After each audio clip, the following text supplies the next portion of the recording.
वहीं पश्चिमी देशों पर बेलारूसी राष्ट्रपति का बड़ा बयान सामने आ गया है। रूस पर हमले की योजना बना रहे हैं वेस्टर्न कंट्रीज। ये कह रहे हैं लुकाशेंको।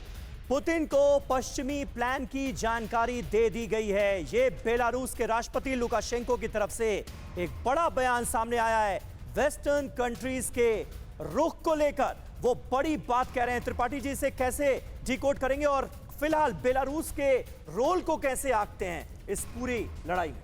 समीर, देखिए, पहले भी था ये। रशिया ने पहले बोला था कि अगर हमारे ऊपर हमला हुआ किसी तरह का तो हम जो है उसका जवाबी हमला करेंगे यूरोपियन कंट्रीज पर।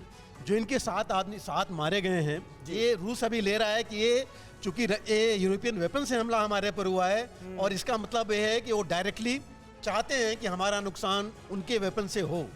तो ये जो है थ्रेट पहले भी देते रहे हैं और अभी भी वही चीज़ वो कह रहे हैं। दूसरी चीज मैं इसमें ये भी एक चीज और कहना चाहता हूं जो पहले हमने अभी बात की थी, लेकिन अगर वेपन पर जाएंगे तो नाटो कंट्रीज ही सारे वेपन तो मुहैया करा रहे हैं यूक्रेन को। तो जो रशियन ऑफिसर्स मारे जा रहे हैं जंग के मैदान में, उसके पीछे कहीं ना कहीं अमेरिकी, ब्रिटेन के या फिर नाटो कंट्रीज के हथियार ही तो जिम्मेदार है। लेकिन वो यूक्रेनी जमीन के अंदर थे। ये जो मारे जाएंगे, यार रशिया ने ये बोला था कि अगर हमारी जमीन पर हमला हुआ उन वेपन से तो हम उसका जवाबी कार्रवाई करेंगे। ठीक है सर, देखिए चीन के रोल को बार बार हम लेकर आते हैं कि चीन का रोल महत्वपूर्ण होता जा रहा है इस बदलते वर्ल्ड ऑर्डर के बीच में। उसी से जुड़ी एक बड़ी खबर है, क्योंकि ताइवान के बाद अब फिलीपींस पर चीन और अमेरिका आमने सामने आ चुके हैं। फिलीपींस पर अमेरिका ने चीन को कड़ी चेतावनी दे दी है। फिलीपींस की सुरक्षा सुनिश्चित करेंगे, एंटनी ब्लिंकन ये साफ कर चुके हैं। कुल मिलाकर एक तरफ ताइवान को लेकर, दूसरी तरफ अब फिलीपींस को लेकर चीन के सामने खड़ा है अमेरिका पूरी ताकत के साथ।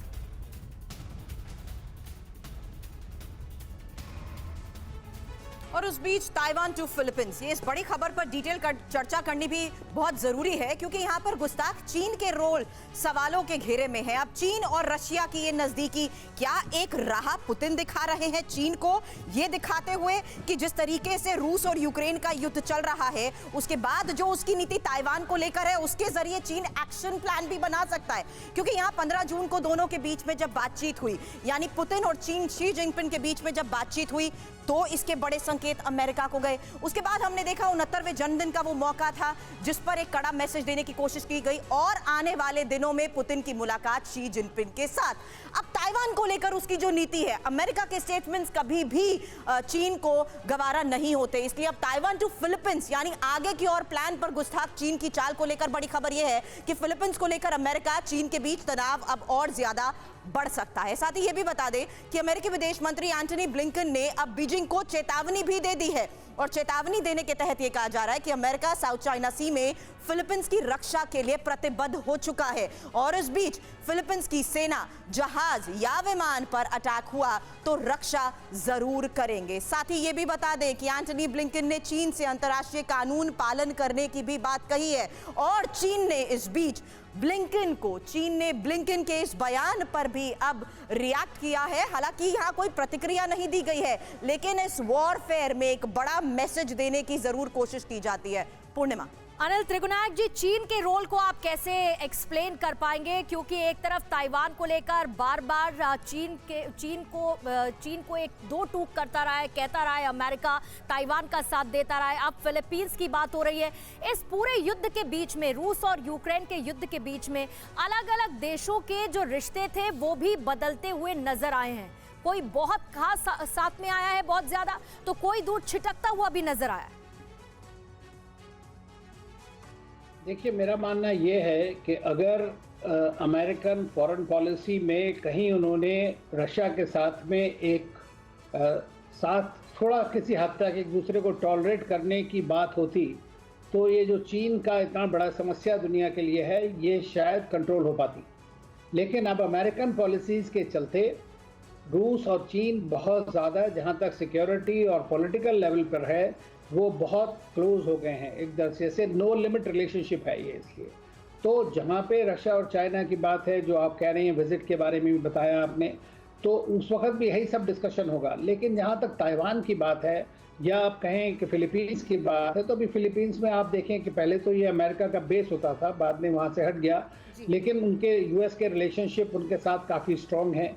और इंडो पैसिफिक में अमेरिका की मेजर पॉलिसीज हैं, मेजर स्टेक्स हैं, वाइटल स्टेक्स हैं जिसको कहते हैं। तो आप ये देखेंगे कि जो चीन के ये सब मैसेजेस जरूर होते रहते हैं, लेकिन अभी वहाँ के प्रेसिडेंट ने क्या कहा, मार्कोस ने, प्रेसिडेंट मार्कोस ने कहा कि हम चीन के साथ अच्छे रिश्ते बनाना चाहते हैं। तो सारे आसियान कंट्रीज जो हैं वो ना इन जो मेजर पावर पॉलिटिक्स के बीच में नहीं पड़ना चाहते, ना वो अमेरिका के साथ जाना चाहते हैं, ना वो चीन के साथ जाना चाहते हैं। और वो अपने आप को देख रहे हैं कि ताइवान के लिए परेशानियां बढ़ गई हैं, हर मोर्चे पर घेरने की तैयारी में चीन बैठा हुआ है। इसी से जुड़ी एक अपडेट आ रही है, बड़ी खबर ये, चीन के खिलाफ शक्ति प्रदर्शन की तैयारी में है ताइवान। एयर रेड ड्रिल कर अपनी ताकत दिखाने वाला है ताइवान। चीनी वायुसेना के युद्धाभ्यास को लेकर ये जवाबी तैयारी है ताइवान की। 25 से 28 जुलाई तक बड़े पैमाने पर ताइवान वायुसेना का ये युद्धाभ्यास चलेगा। संजय सोई सर, इस पर आप क्या कहना चाहेंगे कि ताइवान की जो घेराबंदी है चीन हर मोर्चे पर कर रहा है, लेकिन ताइवान भी अब जवाबी मूड में आ गया है, वायुसेना का युद्धाभ्यास होने वाला है, ये काफी रहेगा चीन को जवाब देने के लिए? नहीं, बिल्कुल। यहाँ पर देखा जाए तो ताइवान एक अलग टोन में निकल के आ रहा है। अभी तक देखा जाए तो अभी तक चीन आए दिन उनके एयर स्पेस में वायलेशन करता था, उनके जहाज अंदर आते थे, फिर ताइवान कहता था हमारा एयर डिफेंस एक्टिव हो गया, उनको भगा दिया, पछाड़ दिया। यहाँ पर थोड़ा से एक मैसेजिंग है, एक मैसेज देने की कोशिश की जा रही है कि 25 से 28 जुलाई तक हमारी पूरी एयरफोर्स एक्टिव होगी, हम हमले के लिए तैयार हैं और जरूरत पड़े तो हम आक्रामक हो सकते हैं।